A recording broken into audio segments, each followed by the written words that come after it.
So how does it feel to have achieved so much success at such a young age, especially since everything kind of like jumped off and started when you were like 16? Mm.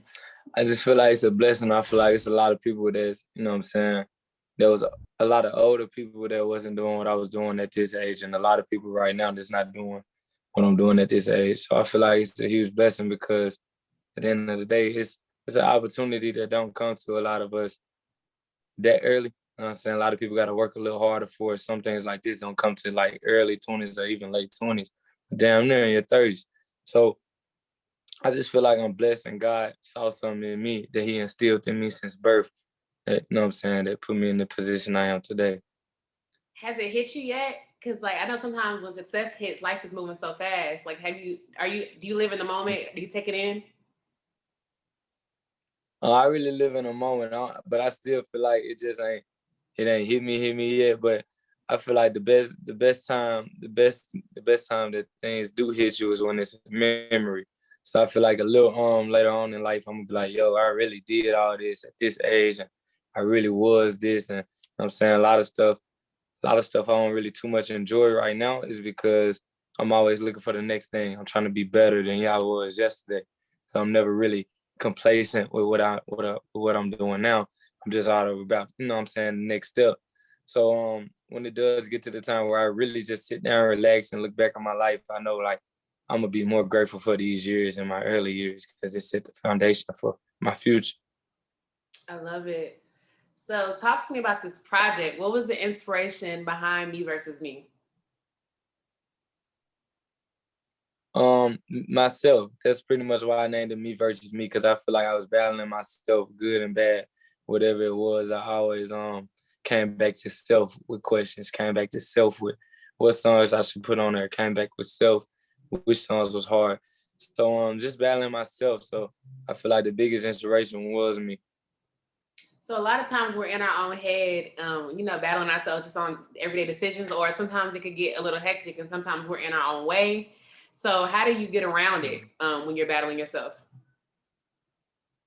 Trusting you, you know what I'm saying? Trusting, having faith in what you do, having faith in what God has already designed you to do. I feel like that's why I named it Me versus Me, because there's a lot of times people we sit down, we doubt ourselves, and that's when we become our enemy. But as long as we know like whatever we doing is gonna be achieved, you know what I'm saying? There's no pressure on it. So I just realized like even if I do doubt sometimes, I still stay with that goal.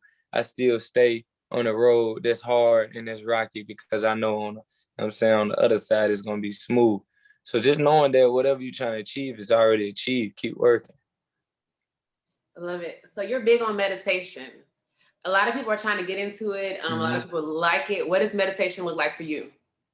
I ain't gonna lie, it saved my life. It was at a point of time where I was at my lowest, and you know what I'm saying, I was at my lowest because just off the simple fact I wasn't even breathing right. You know what I'm saying? I wasn't getting the right amount of oxygen into the brain. I wasn't getting the right amount of oxygen, and I wasn't releasing the right amount of carbon dioxide. You know what I'm saying? So a lot of stuff had me toxic, and just a lot of stuff was building up. And you know what I'm saying? It really just saved my life because about a calmness in my life, because I was always on edge or just anxiety built, or just depression built.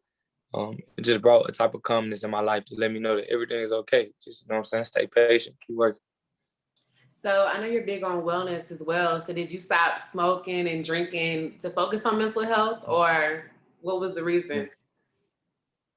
Yeah, no more smoking, no more drinking, no pills, no lean. You know what I'm saying? None of that. Even cut off a lot of people and even changed my diet. So I feel like within meditation, that's all. It opened my eyes to do all those things to make sure I'm in the right state of mind. Do you ever have any conversations with your rapper peers about the importance of mental health? I've been in a room, every time I'm in a room with any rapper, I make sure I'm vocal about what I believe in, about what I do every day. Because you never know, it might be their third or fourth time hearing it, and that might be the time that they take heed to it. I'm saying when they see me do it, a lot of people wouldn't listen to their own mom about certain things, but when they listen to somebody that's come to them as them, they listen to it. You know, so like if a rapper comes to a rapper as a health guru, or like if a basketball player comes to a basketball player as a health guru, you know what I'm saying, God send you the help you need as you. know what I'm saying? God don't send it to God don't send him. God don't send himself to people on who you think he might be. He send it to like the people you will listen to the most. So I just feel like that's my job. All right, so I know you were very passionate about also giving back to the community. I know you're working in libraries and schools and your herbal stuff. What else are you working on?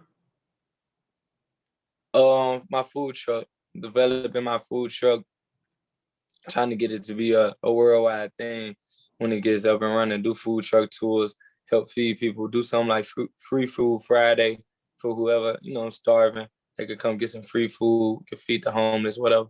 Just stuff like that around my food truck. And implement that's really one of my main focuses right now. I'm sorry. How has dad life changed, especially having a little girl? Changed you? That's pretty much why I got where I'm at. You know what I'm saying? I knew a change had to give, especially if I was having a little girl, because I wanted her to look up to somebody.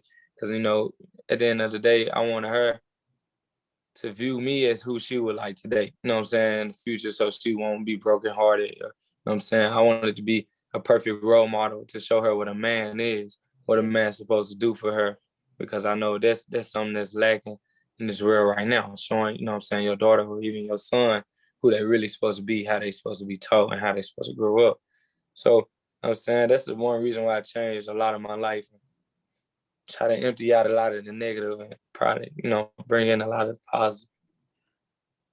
So talk to me about Tupac's influence on you. I know you got the tattoo. We saw you pay homage in Picture Me Graping. Talk to me about Tupac's influence on you, and also who else were you influenced by coming up? Tupac was a major influence, you know what I'm saying? Major because not only what his music was beautiful. He had balancement within his music, but who he was as a person day to day is what spoke volumes for me. What he stood on, the principles he stood on, the type of person he was. I've been in the same room with people that said they was in the room with him. I've been in the same room with the same producers that produced music for him. And they said the type of person he was, it never changed. It was always him. And even if it was one of his other 6 personalities, it was always true to that personality. So, you know what I'm saying? It's just being real, just being real. I'm saying that's what I take heed of, and I support, you know what I'm saying? I feel like that's what I want to be remembered for, just being real. And so who else influenced you coming up with other artists? Lil Wayne for sure, like the diversity he had with his music, the diversity he had with his style, you know what I'm saying? Comfortable just in his own skin, you know what I'm saying? So Lil Wayne and I gotta give a big shout out to Bob Marley. Most of my family is Jamaican. My mother, she was born in Kingston. My grandma born in Kingston. So I got Jamaican roots in me, and Bob Marley, he played a huge role in my sound also.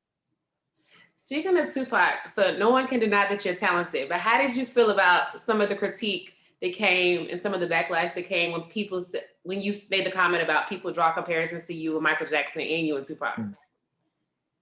A lot of people don't understand me. They don't really know me. A lot of those comparisons come from people within my circle who see me on a day-to-day basis. You know what I'm saying? A lot of people just see what they see on the social media, and that's not who the person is internally. So a lot of people wouldn't know the comparisons I give, but they'll understand it probably when, you know what I'm saying, when it's too late, like everybody else does, when a person is probably gone, or when a person is, you know what I'm saying, further down the road, way older. You know what I'm saying? So they'll understand it. It just wasn't meant for them to understand now. So we've gotten a lot of great music out of Memphis over the years in hip hop. Who are some of your favorite artists out of Memphis? Moneybagg, Pooh Shiesty, Big 30. Those 3 are strong for me. I fuck with them. And I grew up with 30 and Shiesty. We was in the studio before we blew, before I even blew. And I always looked up to Bag when he made his federal mixtape. So. And then did you listen to any of the older artists too out of Memphis? Like, did you check out the verses with 3 6? 3 6 Mafia. Yeah, 3 6 Mafia, DJ Paul, Juicy J, A-Ball, and all those guys has always been heavy in my household growing up from my parents. And yeah, my mom, she went to a lot of Juicy J parties when they was growing up. So just a lot of stuff like that, cultural stuff. So speaking of verses, who would you like to see in a versus battle? In a versus battle. I don't really know. I don't really even know. Hey, I like to see like one. If that was alive, I would have loved to see a Big and Pac.